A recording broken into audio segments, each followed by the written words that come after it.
Hello, I'm Daniela, and welcome to Prompt 3 in the Stitch This Season Fabric Book Workshop.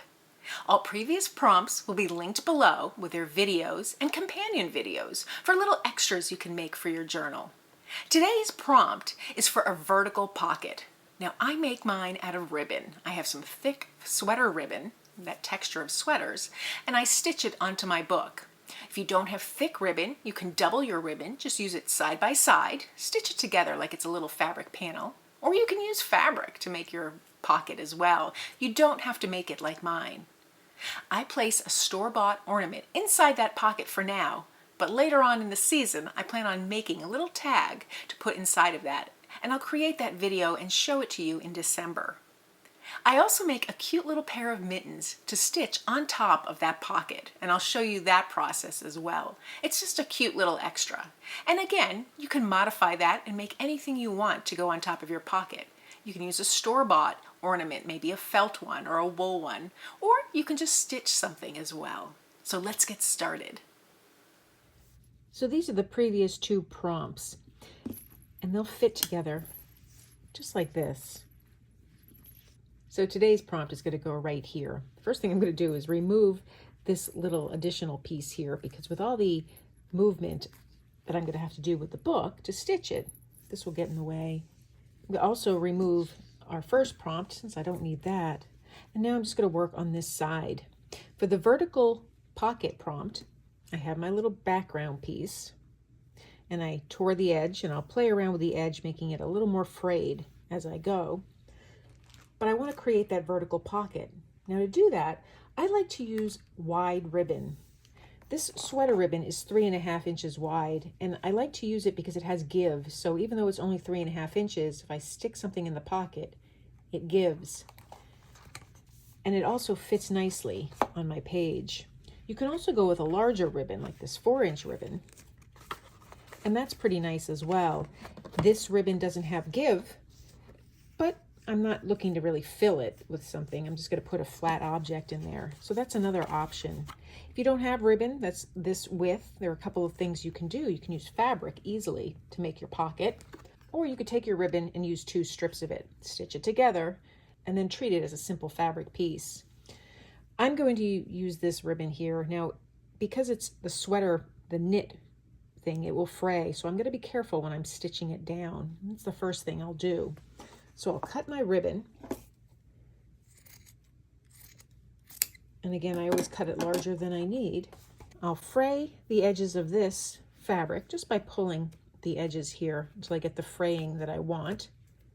I'll do that all the way around the piece, and I'll stitch it down just with a top stitch around the edge. And then I'll take this piece and fold under the edge and hand stitch it down nice and neat. And I like to do it not in the center of the page, but more off center and towards the right. And this way I have room to add things to tuck into it. I want to create a little accessory to the top of the pocket. So let me stitch this down and we'll get started. So I stitch this down. I have an idea of where I want to put my pocket, somewhere over here, which I'll stitch down by hand. But before I do that, I want to create a little embellishment on the top of the pocket.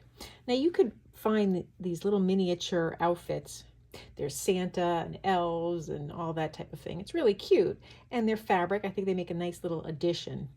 If you can't find that, you might be able to find a little hat or something along those lines, and you could stitch that down. This is, I think, a wine bottle accessory, so you don't even have to find these things at the fabric store. You find them at the oddest places. You can also find little ornaments. This is another little hat or a little mitten. But if you don't like those, or you don't want to use those, I'm going to stitch my own little mittens here. They're not functional. They're just something really cute. So I chose some fabrics here to play around with. I think I'm going to use this checkered fabric. And I'm going to create my little mittens. I'm going to create a pair of them, and they're going to be tethered together by a little piece of ribbon. So I'm going to take my marker here and just basically sketch the ribbon the size that I want. Now this fabric is folded in half, and I'll fold it again. It's very thin fabric, and by folding it all these times together, I only have to make one cut. So I'm just going to go around creating that mitten shape. You don't have to do a mitten, you can do something else if you like. I have the little part of the mitten where the fingers go, and then the little thumb part. And because I'm going to stitch this, I'm going to flip it and stitch it, I make it a lot bigger than what I want the intended result to be. And I also lengthen this top up here. And that gives me a lot of room to play with. I think I might even expand it further. So I'll cut this out. And now I have 4 mittens. So I'm just going to put them together. I'll pin them in place. And then I'm just going to hand stitch all the way around. You can use your machine if you'd like. I enjoy this process by hand. So I'll just make tiny little stitches all the way around the mittens. So I finished stitching around the edges of the mittens, and they're actually really cute like that, but I do want to turn them out so that they look somewhat a little more realistic. So all you do, and it just takes a little bit of coaxing, is you want to invert that fabric.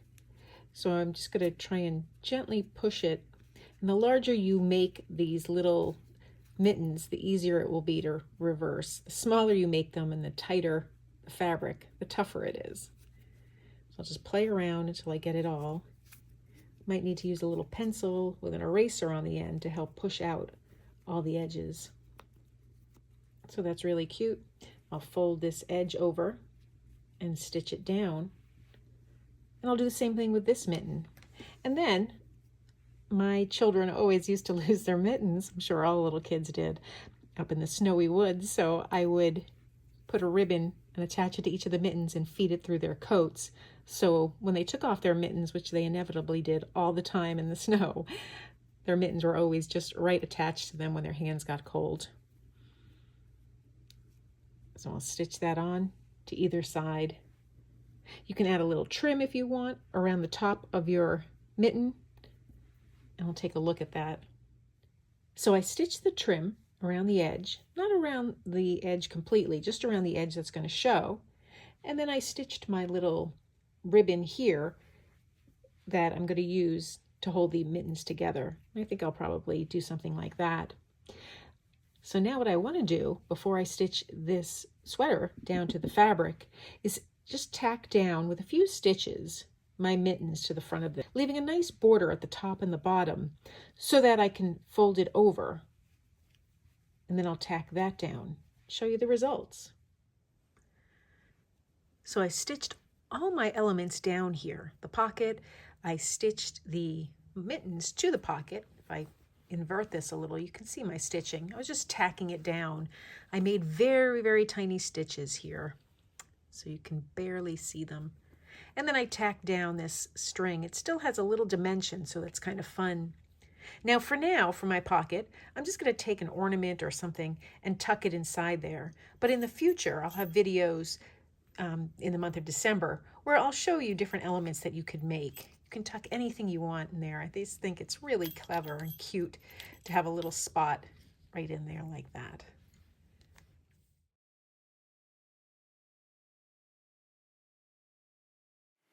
So that's prompt 3 in the Stitch the Season workshop. I'm really enjoying creating this fabric book. I just think it's lovely. I love the process and I love Christmas time.